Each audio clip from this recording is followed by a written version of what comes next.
Hello बच्चों, आइए देखते हैं एक प्रश्न। निम्नलिखित संख्याओं को अभाज्य गुणनखंडों के गुणनफल के रूप में व्यक्त कीजिए। 3825 है।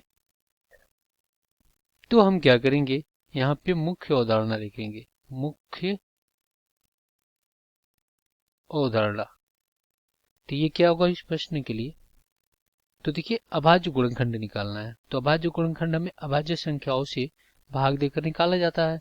तो देखिए, अभाज्य संख्याएं क्या होती हैं, पहले इसको लिख लेते हैं। अभाज्य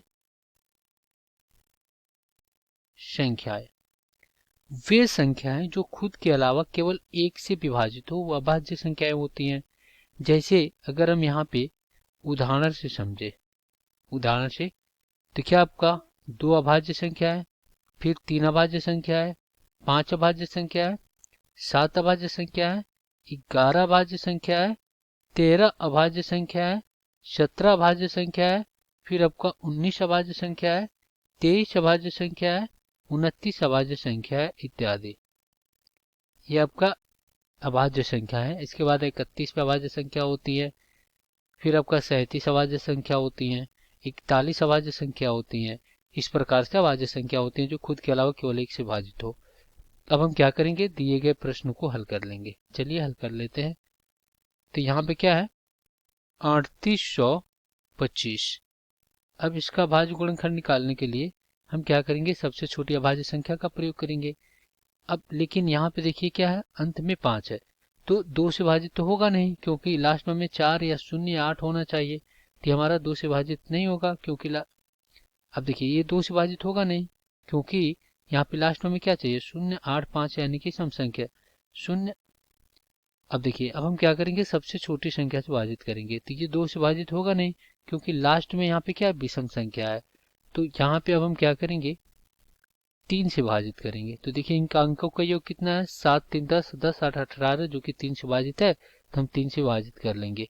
तो 3 एक 3, 3 दूना 6, 2 आया, 7 तरीका 21, और फिर यहाँ पे क्या बचा, ये बच गया 15। तो ये हो जाएगा 5 3 15। चलिए यहाँ पे पुनः हम 3 से भाजित करेंगे। 3 से तो 4 3 12 हो गया, और ये हो जाएगा आपका 25 3 75। ये आपका 425 आ गया, जो कि ये 3 से भाजित नहीं होगा, क्योंकि यहाँ पे अंकों का योग करते हैं।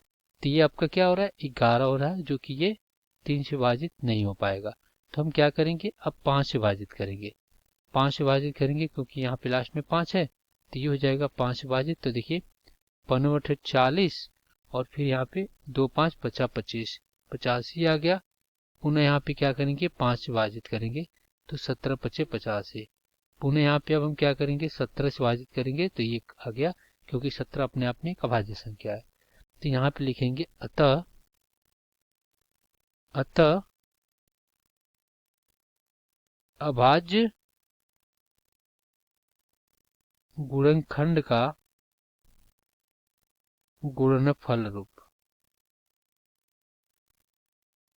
क्या हो जाएगा।